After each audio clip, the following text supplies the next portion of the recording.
Have you ever felt that drop after breakfast and before lunch? You just feel like you're still hungry, like you want to snack, you're looking for something to eat. Why is that?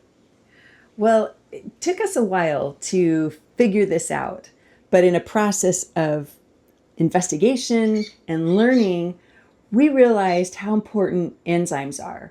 And you think, enzymes, well, do I have to take an enzyme? No, actually, the enzymes are in the food. When you eat raw foods, it's complete with enzymes. So let's say, so we've got an avocado tree. When the avocado falls off the tree, splat, hits the ground, all of that raw enzyme, avocado, helps to energize the seed and help the seed to grow. It's the same with our cells. We've got to have those raw enzymes in our food to help our cells be the best that they can be. So what does cooking do to the food? So when you cook food, basically you're destroying all the enzymes in it. Now you can freeze food and that's not as bad. You lose a few of the enzymes, but it's better. Canned food, absolutely nothing in it. Mausoleum food, you mean?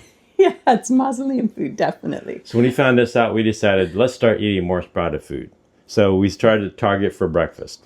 We tried sprouted wheat. The kids hated it. I hated it. You couldn't make it taste good.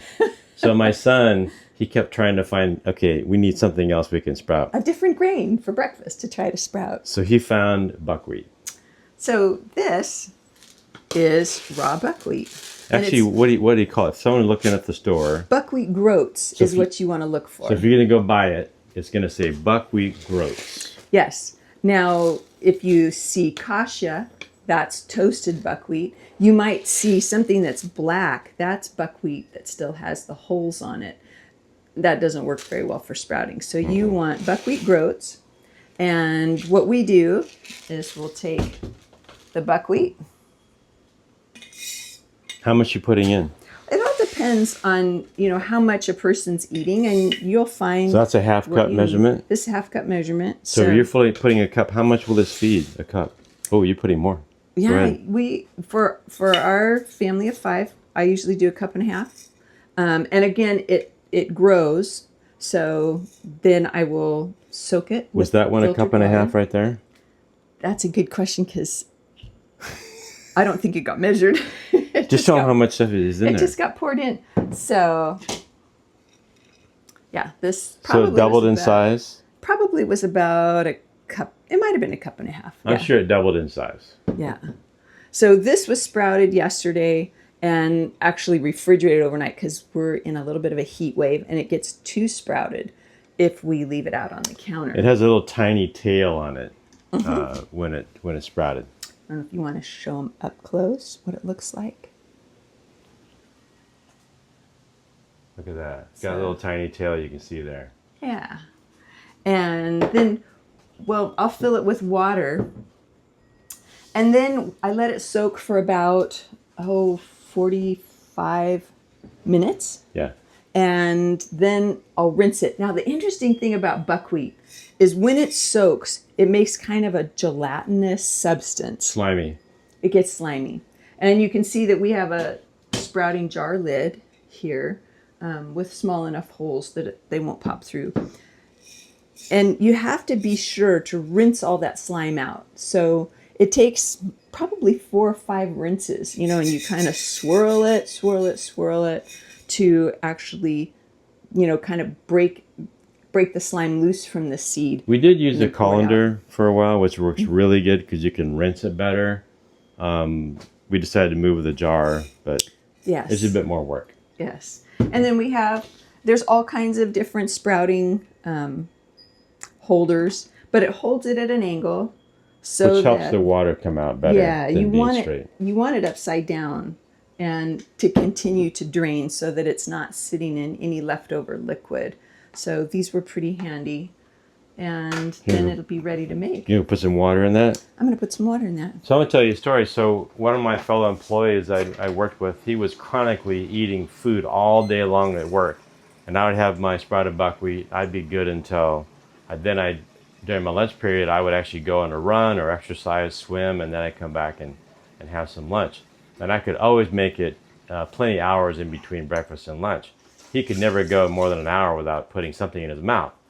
Well, he tried some of my sprouted lunch, and he came back to me the next day and says, "What'd you put in that food? What was in that food?" I said, "Enzymes." Enzymes. He goes, I wasn't hungry till 9 o'clock that night. So he went from lunch till 9 o'clock at night before he even felt hungry. And that's the secret of using enzymes. So thanks for sharing that.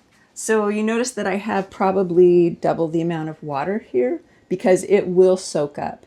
So I want to make sure there's plenty of water to re-energize the seed. In about 40 minutes. Mm-hmm. We used to soak it too long. We found out we don't need to. That's right. Some things you need to, and you can ask ChatGPT to tell you how many different seeds you try, what works. But for buckwheat, 40 minutes. So in about 40 minutes, I will rinse that very thoroughly, get all the slime off of it, and then put it upside down. And why don't we make some like we make sure, it? but I wanted to tell him that it goes all day upside down on the counter, and then I rinse it again at night, and then it sits overnight on the counter, and then the next morning I'll rinse it again and let it completely drain before using it. So just to be clear, so yesterday morning we soaked it, rinsed it, then again last night we rinsed it, and it's ready to eat this morning. So it's just a 1 day prep before, and the seeds are ready the next day. Mm-hmm. It's amazing. All right, so we'll put this in a bowl. This is just one of our favorite ways to eat it. And then I neglected to get a spoon. I shall get a spoon. Right there. So you can see it in the bowl here. And then we have an abundance of coconuts. So we shred fresh coconut, but you can use unsweetened coconut just from the store. I see you're measuring that quite critically. Oh yeah, critical measurement. Then more coconut, more better. So we add the coconut, and then we like to add a little salt. You do measure that then? I do measure the salt. And for this amount of buckwheat, it's about 1/4 teaspoon. And you're using some sea salt there? No, I don't use sea salt. Sea salt has microplastics. That's right. In it. What are you using now? This is Redmond salt. Very good. Yes. And then stevia. Some people are not fond of stevia. It can have a little bit of a bitter zing to it. And so if you're you find yourself in that category, feel free to use a different sweetener. You could use date sugar, maple syrup, maple crystals. What else? Regular sugar. But we don't do that. No, not regular sugar. Better than artificial sugars. Like coconut sugar. Don't use those. Yeah. Don't use those NutraSweets, stuff like that. No, definitely not. So the other sweeteners. You mix that up, and then how do we eat it? Yeah.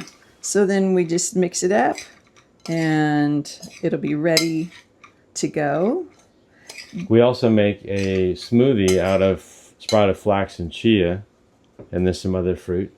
Mm-hmm. Usually, when you have fruit smoothie, the glycemic index would be maybe a little bit too fast. True. Rising blood sugar. So we actually have the sprouted chia and sprouted flax, and that slime, so to speak, that gelatinous stuff that comes out, it actually slows down the sugar. It's not too gelatinous. I'll show you. Flax and chia. So we don't really rinse that one because it's impossible to rinse. So we just fill it up with water, stir it, and leave it out for that day, and then we keep it in the fridge. We just take out the part that we need for the smoothie, and you can clearly see it's gelatinous. Gelatinous. Basically, it's not sprouted. It's germinated. So I like to also say activated. You've awakened the seed, so it starts to do its little process of getting ready to grow, and that's when those enzymes are woken up. So if you want to try to last longer between breakfast and lunch, or just feel more energy, feel more satiated, give it a try. It's awesome. Aloha. Aloha.